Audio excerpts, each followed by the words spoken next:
근데 이재명 지사는 연대감이라기보다는요, 그거를 뛰어넘는 일체감 같은 게 있습니다. 정치를 왜 하느냐? 그렇게 물어보니까 나의 행복을 위해 정치를 한다 이렇게 얘기합니다.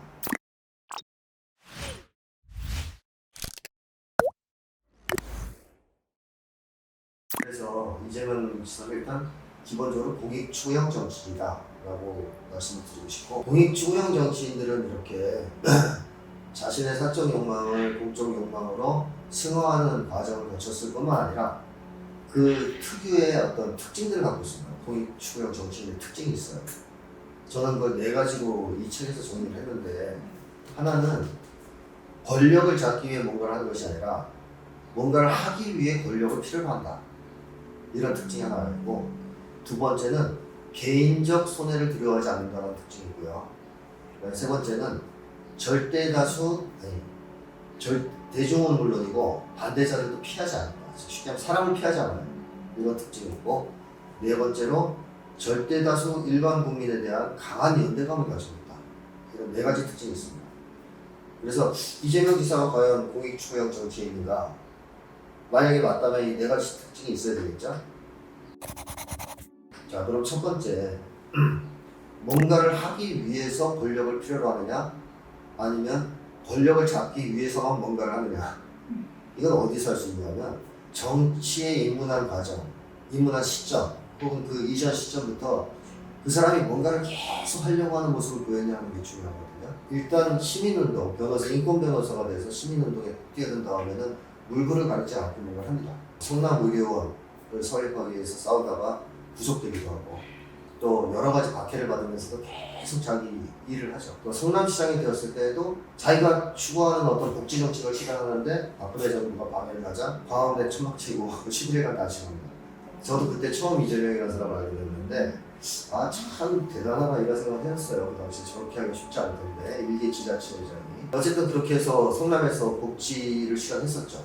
무상교복, 청년수당 등등 여러 가지 개혁을 추진합니다. 그리고 이제 경기도지사가 돼서도 이제 마찬가지고, 그러니까 대권 도전이 가시화되지 않았을 때부터도 뭔가를 자꾸 해요. 기본소득도 대표적이죠.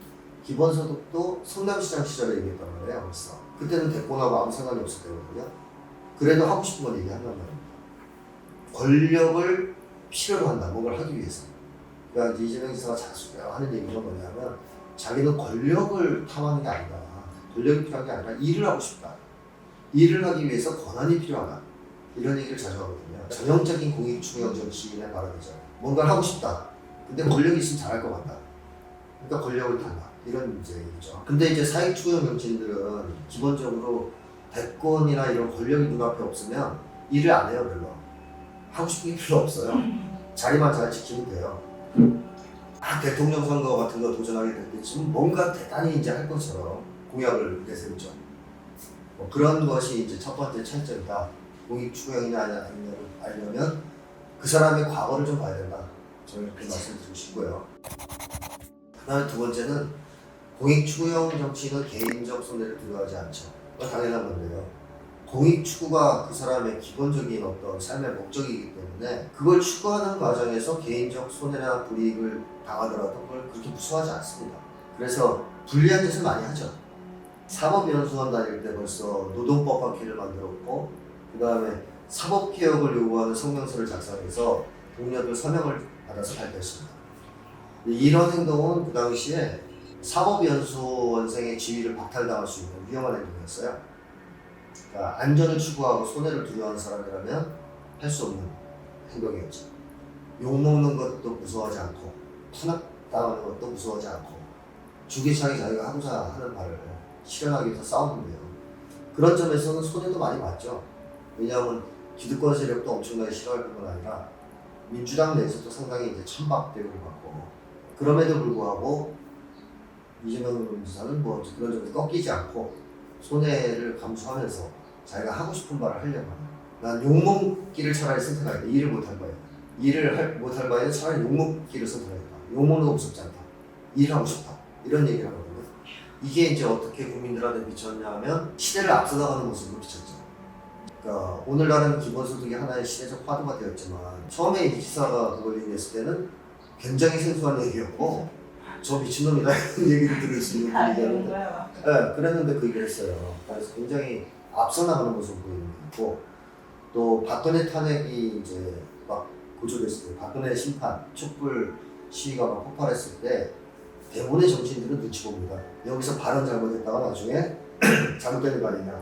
근데 정치인 중에 제일 처음으로 탄핵을 주장했어요. 시민들보다 앞서서. 이게 위험한 행동이죠. 만약에 촛불 항쟁이 실패로 끝났으면 인생 끝날 수도 있는. 근데 합니다. 그런 걸 가리지 않고 하는 모습이 있어요. 대중들을 피하지 않는 거는 물론이고 반대자들도 피하지 않습니다. 공익추구의 정치. 왜냐하면 자기가 당당하기 때문에. 자신이 공익을 추구한다는 사실 때문에 부끄러움이 없거든요. 죄책감도 없고. 그러니까 사람들을 피하지 않죠. 만나려고 하죠. 또 공익추구형 정치인들은 민심을 대변해야 한다고 생각하기 때문에 있기 때문에 사람들 만나는 걸 좋아합니다. 의견 듣는 거. 그 하나의 사례로 들 수 있는 게 성남시장이 됐을 때 시장실이 굉장히 높은 층에 있었거든요. 그거를 가장 낮은 층으로 옮기라고 합니다. 근데 이제 1층은 로비잖아요. 거기다 옮길 수 없고 여러 가지 이제 뭐 시설들이 들어서 있으니까 제일 낮은 데 2층이었어요. 그래서 2층으로 옮기려고 했거든요. 근데 다 반대했죠. 시청 직원들도 반대, 검찰, 경찰 다 반대. 왜? 정보농성 나간다는 거예요. 2층에 있으면 시민들이 몰려와서 정보농성을 하느라 피곤하다. 하루라도 업무를 볼 수 있는 날이 없을 것이다. 그러니까 절대 안 된다. 이런 이제 반대를 부딪혔는데 가능합니다. 2층으로 옮겨요. 그리고 실제로 정보농성을 당합니다. 아니 사람들이 정보농성을 외우냐? 여러 차례에 걸쳐서. 그 당시에는 정보농성을 하는 사람들이 정말로 억울한 사람들도 있었지만 습관적으로 좀 뭐랄까요, 자기들 이익을 추구하려고 하는 사람들도 있었어요. 아니 정보농성하는 사람들은 억울함이 있으니까 할 텐데 만나야지. 네, 그리고 진짜 뭐 의도가 나쁜 정보농성이라면 설득해서 해결할 수 있지 않겠느냐. 근데 초반에는 정보농성이 굉장히 많았습니다. 그래서 퇴근할 때 그 농성자들한테 열쇠 주고 이제 계속 하십시오 이러긴 했는데 시간이 지나니까 이제 없어졌어요. 정보농성. 그러니까 그렇게 안 해도 들어주니까 얘기를. 그러니까 이런 식으로 이제 반대자들도 만나는 거죠. 그리고 그 이후에도 보면 경기도지사가 됐을 때 계곡 불법 시설 철거 때 엄청 반대해서 진짜 직접 만나 설득해요. 해결했습니다. 또 경기도의 어떤 기숙사를 코로나 때문에 병상으로 증발을 하려고 하는데 대학생들이 반발했거든요. 찾아가서 설득해요. 그래 대안을 마련해주고 그렇게 해결해요. 그러니까 이제 그걸 보면은 무서워하지 않는다는 거니까 대중을 만나는 거 피하지 않는다는 것이죠. 오히려 어떻게 보면 약간 특유의 이재명식 정치 방식이라고 볼 수 있는데 문제가 생기면 국민들한테 직접 고소를 해요. 성남시장 때도 그랬거든요. 그 당시 의회를 장악했던 한나라당이 사사건건 반대하자 국민들한테 다 직접 호소를 해서 반대를 무력화시키고 개혁을 추진합니다. 직접 페이스북 같은 데 계속 자기 의견을 올리고 국민들하고 직접 소통하려고 하죠. 자, 그런 점이 이제 하나의 특징이고요. 이제 마지막으로 일반 국민에 대한 연대감, 강한 연대감. 뭐 당연히 노무현 전 대통령도 공익추구형 정치인이다 보니까 그런 강한 연대감이 있었죠. 근데 이재명 지사는 연대감이라기보다는요, 그거를 뛰어넘는 일체감 같은 게 있습니다. 그러니까 연대라는 것은 밖에서 바라보면서 그 사람들을 지지하고 손을 잡고 도와주는 거잖아요. 노 전 대통령만 해도 그런 입장이었거든요. 아, 노동자들 어렵고 힘든 삶을 살고 있다. 내가 그들을 도와줘야지. 이런 입장이었어요. 근데 이재명 지사는 그런 입장이 아니고 그냥 자기가 노동자예요, 자기가. 그 무의식에서는 이미 자기가 노동자예요, 아직도. 그러니까 노동자로서의 정체성을 갖고 있어요. 그리고 그런 삶을 부끄러워하지 않기 때문에 잘 공적 욕망을 승화시켰기 때문에 노동자라는 걸 부끄러워하지 않습니다.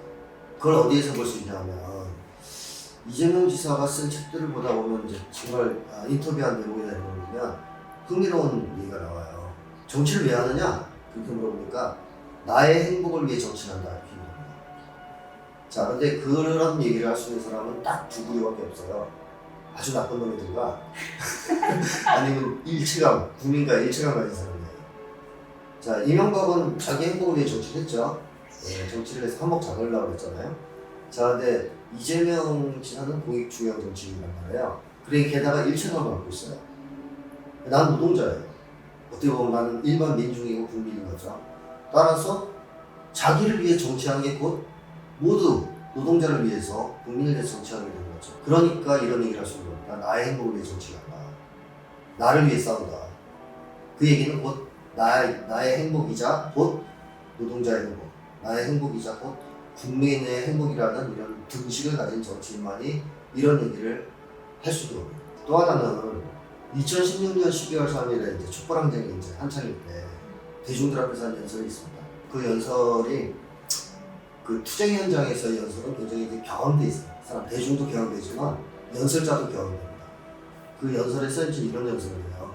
여러분, 재벌 체제를 해체하고 노동자들이 뿌린 만큼 거두는 공정한 사회를 만드는 것은 그들의 양보가 아니라 우리의 투쟁을 통해서만 가능합니다. 우리는 너무 오랫동안 참아왔습니다. 우리는 더 참으면 안 됩니다.